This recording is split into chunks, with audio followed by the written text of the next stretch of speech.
네, 안녕하세요, 스님. 질문할 수 있어서 영광입니다. 네. 저는 27살의 교육대학교 4학년 학생이자 29개월, 7개월 아들 둘의 엄마입니다. 지금은 다다음 달 올해 11월 임용고시를 앞두고 있어서 학교와 공부를 하면서 두 아이를 돌보고 있습니다. 감사하게도 어린이집과 남편의 도움을 정말 많이 받고 있는데 그만큼 아이들이 잔병 치레도 많이 하고요.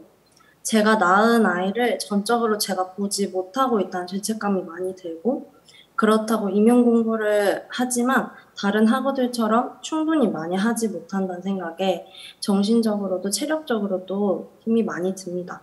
제게 주어진 이 일들을 어떻게 하면 잘 할 수 있을까요? 그러니까 사람이 자기가 원하는 것을 다 이룰 수가 없습니다. 내가 볼 땐 조금 욕심을 내는 것 같거든요. 생각에. 그 다른 학우들은 결혼도 안 하고 아기도 없는 상태에서 공부하는데 자기는 결혼도 하고 아기나 둘을 데리고 임용고시에 합격한다 그러면 그럼 다른 학우들은 뭐예요? 자긴 진짜 잘났네. 그러니까 그걸 비교해가 다른 학우하고 비교한다는 거는 자기가 너무 이 사물을 객관적으로 안 보고 너무 자기중심적으로 본다. 다시 말하면 욕심을 너무 많이 낸다. 이런 얘기예요. 그러니까 애도 낳고 키우고 대학도 졸업하고 또 선생 고시에도 합격도 하고 그러면 다른 애들은 아무것도 안 하고 그 합격 고시밖에 안 하는 하고 비교해가 이렇게 한다는 것 자체가 좀 안 맞다. 이건 가끔 이래요. 외국에 유학을 하면서 걔들하고 내가 말이 딸려가 공부 경쟁하는데 어렵다 이런 얘기를 해요. 그럼 그 나라에서 태어나가 평생 자란 애 쓰는 영어를 내가 여기서 대학 간 뒤에 배운 영어로 갖고 그걸 같이 하겠다 그러면 그 욕심 아니에요? 그러면 내가 그 영어를 그만큼 잘한다면 걔들은 바보 아니에요, 바보. 그러니까 그건 어떠냐? 너는 영어밖에 할 줄 몰라. 영어는 나보다 잘하지만 너는 영어밖에 할 줄 모르지. 그런데 나는 영어도 할 줄 알고 한국말도 할 줄 안다. 이게 내 아이덴티 장점이란 말이에요. 그러니까 설령 임용고시에 떨어졌다 하더라도 너는 공부밖에 안 했지. 나는 애 둘이 키우고 공부한 거야. 이게 내 장점이라는 거죠. 그러니까 그걸 꼭 돼야 된다. 이렇게 너무 무리하게 생각하지 말고, 그리고 또 애 둘이 키우니까 포기해야 된다. 이래도 생각하지 말고, 아이들 둘이 키우는 게 엄마의 직업보다 더 소중한 거예요.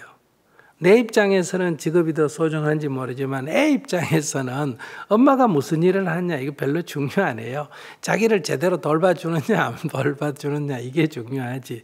그러니까 자기가 아이들한테 미안하다. 엄마가 좀 장기적으로 너희들을 위해서 내가 직업을 갖는 게 좋으니까 너희들이 조금 부족하더라도 이해해다오 이런 마음을 내면서 애들이 뭐 장난을 치거나 뭘 해도 짜증내지 말고 항상 미안한 마음을 내면서 그 딴 엄마들처럼 전적으로 애만 보는 엄마들처럼 자기는 볼 수는 없잖아요.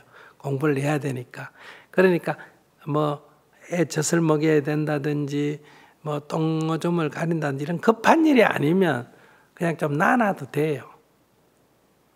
그냥 막 방에서 지 나름대로 놀고 막 굴르고 울고 이러더라도 너무 이렇게 보통 엄마처럼 자기가 할 수 없다는 걸 이해해야 된다 이런 얘기예요. 그냥 좀 놔놓고 뭐 옷도 다른 엄마 같으면 두 번 빨걸 자기는 뭐 한다. 한 번만 빨고 방 청소도 남이 두 번 할 것 같으면 자기는 뭐 하면 한다. 한 번만 하고 반찬도 5가지 할 것 같으면 자기는 몇 가지만 한다. 3가지만 하고 안 하는 게 아니라 공부해야 되니까 안 하는 게 아니라 이걸 줄여야 돼요. 그래야 공부할 시간이 나올 거 아니에요. 그죠? 그리고 남편한테도 시험 공부할 동안에 어때요? 조금 더 좀 애들 보는데 관심 가져달라 그러고 큰애는 또 어린이집 보내고 이렇게 일을 좀 분산하고 모든 걸 똑같이 하고는 할 수 없잖아요. 양이 많으니까. 다른 걸 좀 줄여가면서 그렇게 해서 공부를 해야 됩니다. 우리 다 옛날에 어릴 때 가난한 집에서 태어난 사람이 공부하려면 어떻게 해야 돼요? 주경야독이라 그러잖아. 그죠? 낮에 일하고 밤에 공부하고. 우리 초기에 60년, 70년대 미국 간 우리 유학생들은 다 접시 닦고 학교 다니고 그랬습니다. 지금은 이제 부모가 준 돈, 장학금, 국가에서 준 장학금 갖고 유학생활을 하지. 그때는 전부 다 접시 닦아가지고 그래서 유학을 했지. 자기 돈 가지고 유학한 사람은 극소수 부잣집 아들만 있었습니다. 그렇게 한다고 그러면 공부가 안 되느냐? 그렇지 않습니다. 그런 가운데도 공부를 해야 될 사람, 공부 필요성 때문에 내가 접시를 닦아가면서도 공부를 할 필요성을 느낀 사람은 공부할 시간은 절대적으로 적지만 굉장히 공부를 할 열의가 높고 집중적입니다. 그런데 이제 부잣집 아들 돈 다 대주는 이런 사람들은 객관적으로는 시간이 많지만은 그들은 공부에 집중도가 떨어집니다. 시간은 많더라도. 그래서 오히려 자가용도 가지고 집도 가지고 레스토랑에 가서 밥도 먹고 여자친구도 만나고 남자친구도 만나고 가끔 놀기도 하고 이렇게 공부하기 때문에 오히려 접시 닦고 일하는 사람보다도 못할 수가 있다 이런 얘기예요. 그래서 자기가 선생을 포기하고 애만 키우겠다 이렇게 하면 괜찮은데 임용고시도 쳐야 되겠다 이러면 애를 팽개치고 치면 자기 처지를 자기가 인정을 안 하는 거고 애만 키우고 임용고시를 안 치겠다 그러면 자기가 현재 처지에 안 좋아하는 거고 애를 키우면서도 임용고시를 쳐야 되겠다 그러면 그 열의가 대단해야 된다 이 말이에요. 그러니까 불평해서는 안 된다. 애를 가진 엄마도 임용고시 칠 수 있다. 이건 굉장한 권리에 들어가는 거예요. 시대가 바뀌었기 때문에 이게 가능하지 옛날 같으면 가능하지 않잖아요. 그러니까 이거는 불평의 요소가 아니라 오히려 행복의 요소다. 나는 내 둘을 가진 엄마이면서도 대학 공부하고 선생 직업을 가질 수가 있다 하는 이런 기쁜 마음을 가지고 틈나는 대로 애 젖 먹여가면서도 공부하고 걸레 빨아가면서도 공부하고 화장실에 앉아서도 공부하고 방 청소하면서도 하고 이런 관점을 적극적으로 가져야지 이것 때문에 공부를 못한다.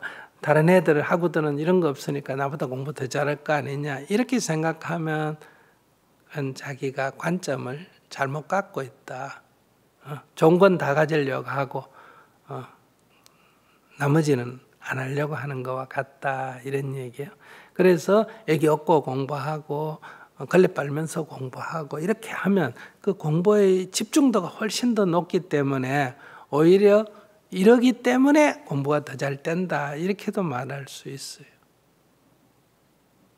아까 제가 트럭 뒤에 타고 막 2시간씩 가고 이러잖아요. 그러면 힘들지 않느냐. 그 길을 내가 4시간씩 걸어갔거든요. 근데 트럭 뒤에 공문에 붙어가니 1시간만 가잖아요. 오토바이 뒤에 공문에 전에 답사하고 할 때는 붙어갔거든요. 근데 이번엔 트럭이 들어가잖아요. 그러니까 트럭 뒤에 탄 게 아무런 문제가 안 되는 거예요. 걸어갈 때하고 비교하거나 그 다음에 오토바이 공문에 타고 갈 때 비교한다면 이거는 완전히 그냥 쉬운 일이다 이런 얘기예요. 그러니까 가면서 차 밀어가면서 이렇게 다닌단 말이에요. 여러분들이 거기 타라 그러면 이 대학 볕에 트럭 뒤에 어떻게 타느냐 이런데 대학 볕에 걷는 것보다는 트럭 뒤에 타는 게 훨씬 더 쉬워요.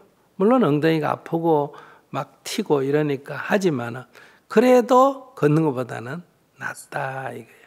그런데 우리가 너무 좋은 조건에 자꾸 비교하기 때문에 늘 실망이 생기고 불평이 생기는 거예요.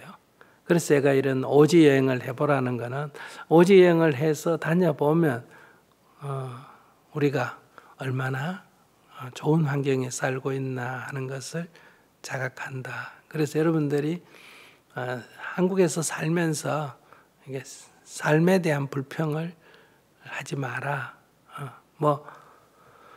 만족하지는 못한다 하더라도 불만을 토로할 정도는 아니다. 자꾸 이런 얘기하는 거는 자기가 지금 처한 처지도 그래요. 그게 불만스러운 조건이 아니라 자기가 옛날하고 비교해 보면 남자는 옛날에 애 아빠이면서 직장인이 되는데 여자는 애 엄마면 직장인이 될 수가 없잖아요. 근데 이제는 시대가 변해가 애 엄마이면서 동시에 나는 뭐가 될 수 있다. 직장인도 될 수 있는 이런 기회가 주어진 거니까 이거를 어렵게 생각하지 말고 애기만 없으면 공부 잘하겠다. 그렇지 않습니다. 애기 없는 사람은 그 시간에 공부 안 하고 또 딴 데 놀러 가고 연애하러 가고 그래요. 근데 지금 남편이 있으니까 뭐 따로 연애하러 갈 필요도 없잖아요. 그죠? 그러니까 애기를 등에 업고 안고 빨래 가면서 책을 놓치지 않는 이런 자세를 가지면 좋겠다 싶습니다. 감사합니다, 스님. 더 할 말 있으면 해요.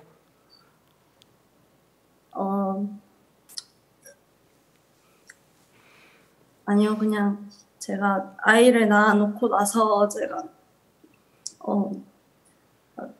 엄마로서 너무 아이들에게 보태주는 것 같아서 그게 제일 죄책감이 많이 들었거든요. 그런데 스님이 그렇게 방금 이야기해 주시는 거를 듣고 제가 어떤 방향으로 어떤 마음가짐으로 제 이 일에 임해야 되는지 알게 되었습니다. 그래, 애기 낳아가지고 학교, 대학생, 고등학생, 대학생이 애기 낳아가 자기 인생에 방해된다고 갖다 버리는 사람도 많잖아요. 그래서 이 베이비시터에 베이비 뭐에 거기에 애기 매일 한두 명씩 가져오는 사람이 있잖아요. 자기는 그런데 뭐 학생으로서 대학 다녀도 아기를 낳아서 버리지도 않고 또 결혼도 하고 애도 낳아서 키우고 하는 장한 일이에요. 그런데 공부를 또 그러니까 결혼에 안주할 수도 있고 그러나 나는 내 갈 길은 가야 되겠다. 그러면 아기를 등에 업고 어때요? 공부를 하면 돼요. 우리 옛날에 어머니들이 남편 죽고 6.25 때 죽고 아기 등에 업고 하나 손에 쥐고 보따리 장사한 거 얘기 들었죠? 네. 그러면 아기 하나 업고 등에 하나 업고 손에 쥐고 보따리 이고 난전에 다니면서 장사하는 게 쉽겠어? 공부하는 게 쉽겠어? 공부하는 게 쉽습니다. 그래. 그러니까 적극적으로 좀 생각을 해야 돼요. 아기가 장애다 이렇게 생각하면 안 돼. 내 사랑하는 아기가 내 인생의 장애가 되면 어떡해? 그럼 아기는 나쁜 애잖아. 엄마 인생의 장애가 되면. 그러니까 오히려 아이고 너가 있어서 내가 번뇌가 없이 딴 데 신경 안 쓰고 공부할 수 있어서 더 좋다. 그래서 아기를 안고 공부도 하고 아기를 안고 일도 하고 이런 마음을 적극적으로 내야 된다. 자꾸 아기 때문에 내 인생에 장애가 된다 하면 아이들은 나쁜 사람인 거예요. 부모 인생을 방해하는 사람이니까. 그래도 내가 어려운 고비에 너희들이 있어서 내가 이 고비를 넘길 수가 있었다. 그래서 그래야 아이들이 효자가 되잖아요. 어린애가 엄마를 격려하는 차원에 있었으니까. 그래서 똥오줌 넣고 이걸 귀찮게 생각하지 말고 애라는 건 어리니까 똥오줌을 못 가리는 거고 그래서 우리가 짐승도 다 새끼일 때는 보살피잖아요. 보살펴 가면서 하는데 더 신경을 더 많이 못 써줘 미안하다고 우는 건 좋은 게 아니에요. 그러니까 미안하다 그래. 아이고 어쩌노 엄마도 살아야 되잖아. 그러니까 다 너를 위해서 하는 일이니까 너가 조금 불편해도 좀 견뎌 이러면서 그냥 해야지 그걸 갖다가 이렇게 죄의식을 가져서는 안 된다. 아기를 낳아가지고 뭐 공부한다고 아기 조금 덜 돌보는 게 무슨 큰 죄는 아니에요. 그러나 이제 뭐 똥을 쌌는데도 안 갈아주고 공부한다고 있다든지 밥도 안 주고 있다든지 이건 좀 문제지만은 더 잘 안 해주는 거는 괜찮아요. 더 잘 남보다 남만큼 해줘 이 생각은 하지 말고 기본 먹는 거 해주고 옷 갈아입혀주고 똥오줌 갈아주면 그 외에는 좀 너무 과잉보완한 것보다는 좀 나눠놓는 게 결과적으로 더 좋을 수도 있어요. 그래서 그건 너무 죄의식을 안 가져도 된다 이런 말씀을 드립니다. 네, 감사합니다.